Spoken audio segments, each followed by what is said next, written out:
सुखदेव जी कह रहे हैं परीक्षित, एक गोपी अपने लाला को दूध पिला रही थी और जैसे ही भगवान की मुरली की ध्वनि कानों में पड़ी, सोई लाला को जमीन में डाल करके गोपी दौड़ती भागती पहुंच गई जहां पर ठाकुर जी वेणु वादन कर रहे थे। एक गोपी श्रृंगार कर रही थी, नेत्रों में काजल लगा रही थी और जैसे ही वेणु की ध्वनि सुनाई पड़ी, क्या हुआ, जो काजल आंख में लगाना था उसको होठ में लगा लिया और जो होठ में लगाना था उसको आंख में लगा करके पहुंच गई। एक गोपी गले में हार पहन रही थी। सुखदेव जी कहते हैं परीक्षित, जैसे ही वेणु की ध्वनि सुनाई पड़ी, बंसरी की ध्वनि सुनाई पड़ी, गोपी गले का हार पाँव का पायल समझ करके पैरों में पहन करके निकल पड़े।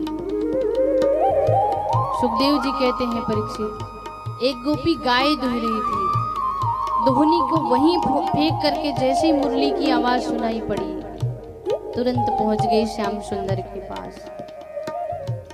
भागवत जी में वर्णन आता है, गोपियां ठाकुर जी के लिए ऐसा नहीं कि अपने घर से बाहर रहने लगी, घर में ही रह कर के भजन कर रही हैं, कृष्ण का चिंतन कर रही हैं। प्रसंग आता है क्या, एक गोपी अपने परिवार वालों को भोजन करा रही थी।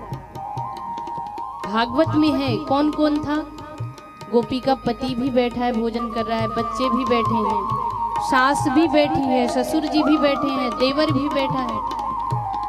मतलब गोपी इतनी महान होकर भी घर वालों की सेवा कर रही है, भोजन पवा रही थी घर वालों को। सीखो भागवत से परिवार के साथ रहना कैसे है। पर आज क्या होता है, माताओं की सबसे बड़ी बीमारी होती है कि हमको भोजन न बनाना पड़े। कोई भी अतिथि आ जाए, कोई कितना भी आ जाए, ठीक है मिल लेंगे, प्रणाम कर लेंगे, लेकिन अगर उनको बता दो कि इनके लिए तुम्हें भोजन बनाना है, महाराज प्राण निकलने लगते हैं, भोजन बनाना पड़ेगा। सबसे बड़ी बीमारी भोजन बनाना। और सबसे बड़ी समस्या, और माता पिता भी सोचते हैं हमारी बेटी का जहां विवाह हो एक ही लड़का हो और किसी की सेवा ना करनी पड़े, बस उसी को बना खिला दे, बस हो गया। पर सीखो, गोपी हम सबसे उच्चतम स्थिति पर है, पर पूरे घर वालों को बैठा करके भोजन करा रही है। पतिदेव के पात्र से फुल्का खत्म हो गया था, आवाज लगाते हैं और जा करके गोपी रसोई में पात्र में फुल्का डाल रही थी, रख रही थी और एकदम एकांत रसोई में फुल्का रख रही थी, पात्र में सोई वेणु की ध्वनि सुनाई पड़ी। गोपी पात्र लेकर के जाती है, पतिदेव को फुल्का देती है। तब तक सासू ने भी गोपी से कहा कि अरे गोपी, लेकिन मुझे भी एक फुल्का दे दे। महाराज ऐसी मुरली की ध्वनि सुनाई पड़ी, गोपी पात्र फेंक करके तुरंत वहां से दौड़ी भागी पहुंच गई श्याम सुंदर के। परीक्षित सुन सुन करके एकदम भाव विभोर हो रहे हैं कि ऐसी स्थिति गोपियों की, इतनी उच्चतम स्थिति, वो भी साधारण अनपढ़ ब्रज गोपियों की।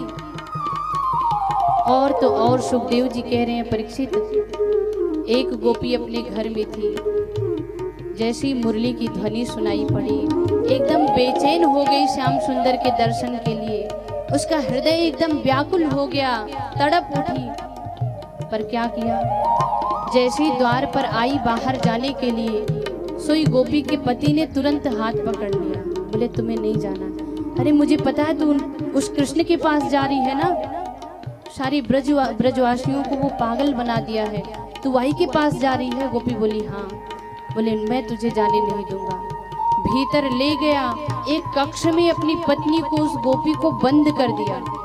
प्रमाण है भागवत जी में, जब बंद किया क्या हुआ, गोपी उसी कक्ष में वेणु की ध्वनि जब सुनाई पड़ी, उससे रहा नहीं गया, एकदम व्याकुल हो गई थी और अपने प्राणों को छोड़ देती है और अंतरात्मा से पहुंच गई श्याम सुंदर के पास। गोपी ने कहा अपने पति से कि अरे मेरा विवाह तुम्हारे साथ में हुआ है, ठीक है, तुम्हारा अधिकार है मेरे ऊपर, लेकिन एक बात सुन लो, क्या तुम मेरे शरीर को रोक सकते हो? मेरा विवाह तुम्हारे साथ में मेरा विवाह मेरे इस शरीर से हुआ है, मेरी आत्मा से नहीं। आत्मा को हम जहाँ चाहेंगे ये वहीं जाएगी। मेरे शरीर पर तुम्हारा अधिकार है, ठीक है, तुम नहीं जाने दोगे, मैं नहीं जाऊंगी, लेकिन मेरी आत्मा पर तुम्हारा अधिकार नहीं है। जब पतिदेव ने बंद किया कक्ष में, प्राणों को छोड़ दिया, आत्मा से पहुंच गई गोविंद के पास। परीक्षित बोले, इतनी उच्चतम दशा गोपियों की? सुखदेव जी बोले, परीक्षित ये साधारण गोपी नहीं है, ये वेद की ऋचाएं हैं। और सारी गोपियां अपने अपने गृह कार्य को छोड़ करके दौड़ती भागती श्याम सुंदर के पास पहुंची। और जैसे ही पहुंची, देखा मधुसूदन वेणु वादन कर रहे हैं। और भगवान ने देखा कि गोपियां सब आ चुकी हैं। तब भगवान ने क्या किया? पूछते हैं श्याम सुंदर, क्यों आई हो? इस रात्रि में क्या करने आई हो? ठाकुर जी स्वागत करते हैं गोपियों का कि आ गई हो, स्वागत भी है, पर आई क्यों हो बताओ? सुखदेव जी कहते हैं, परीक्षित ठाकुर जी कहते हैं,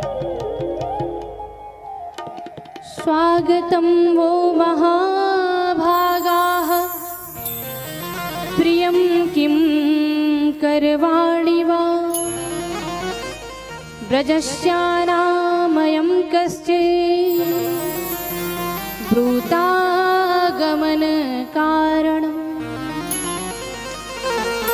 अरे गोपियों, आ गई हो, स्वागत भी है, पर क्यों आई हो?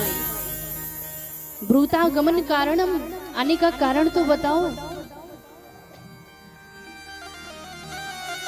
भगवान क्यों पूछ रहे हैं कि क्यों आई हो?